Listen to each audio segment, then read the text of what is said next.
To answer the question, what makes people take a stand, is going to be complicated. To take a stand is to unite with people like you for a change. But why? In my opinion, people take a stand because they, along with other like-minded people, feel the need for a change that benefits the group and their lives as a whole. Why do people unite? I think it's pretty well documented that people are stronger together than they are apart.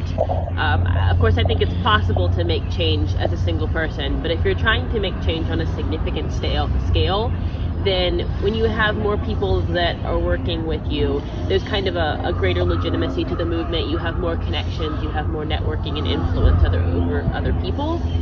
And therefore, I think it's much more likely that you are able to enact the change that you want to, and so therefore it's more effective and stronger for you to be with other people than just on your own.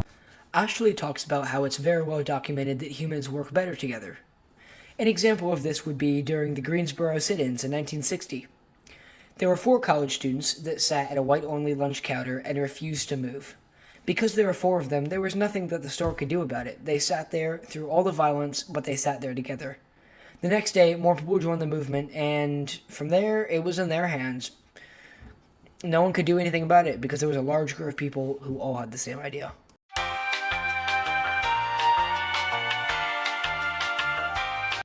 From my experience, what makes people unite is generally a feeling of community, or that they are in the same community.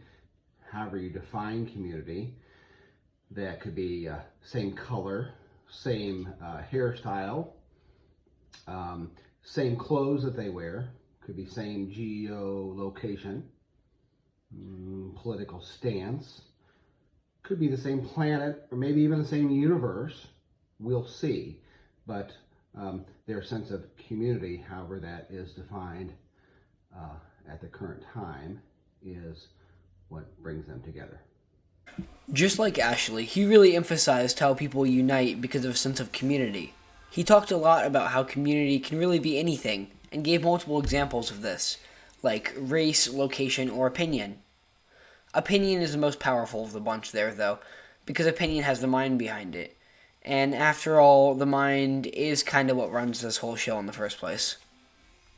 Now that we've strongly established the fact that people take a stand in groups, specifically groups with the same beliefs, we can move on to the other part of the question, the part that makes a difference: change.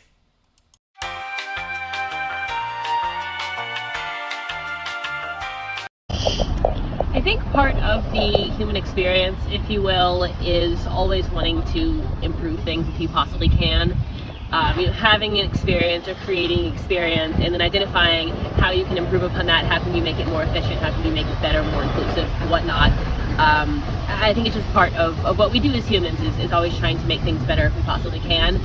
And that is conducive to change in that people will see something that needs to be improved upon, needs to be bettered, has some sort of flaw, and know that they have the power to change that and that therefore they should.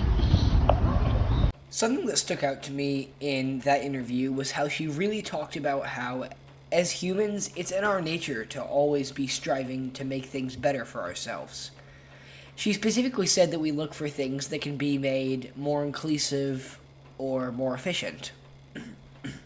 Striving to make things better for ourselves has always happened, but a very important and prominent example of this would be the American Revolution.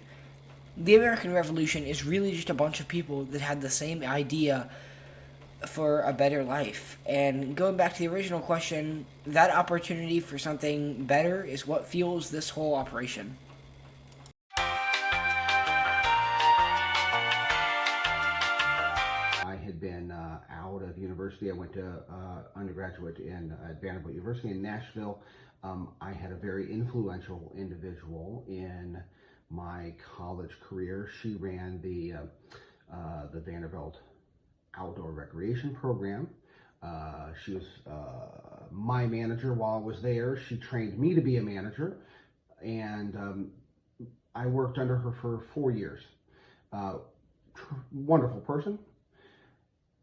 About 15 years out after I was out of school, I heard that someone in higher rankings at Vanderbilt was essentially pushing her out the door before her retirement age was up.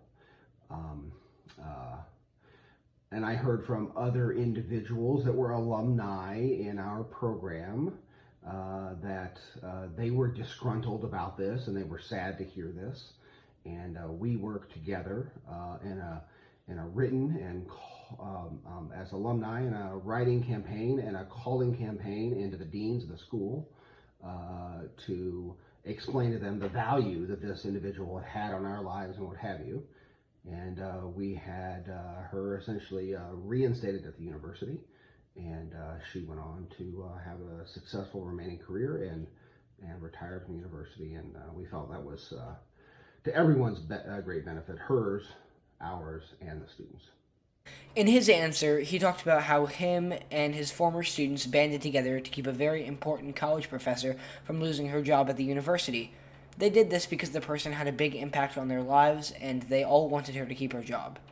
This common goal unified them, and when they all petitioned together, their common goal was achieved.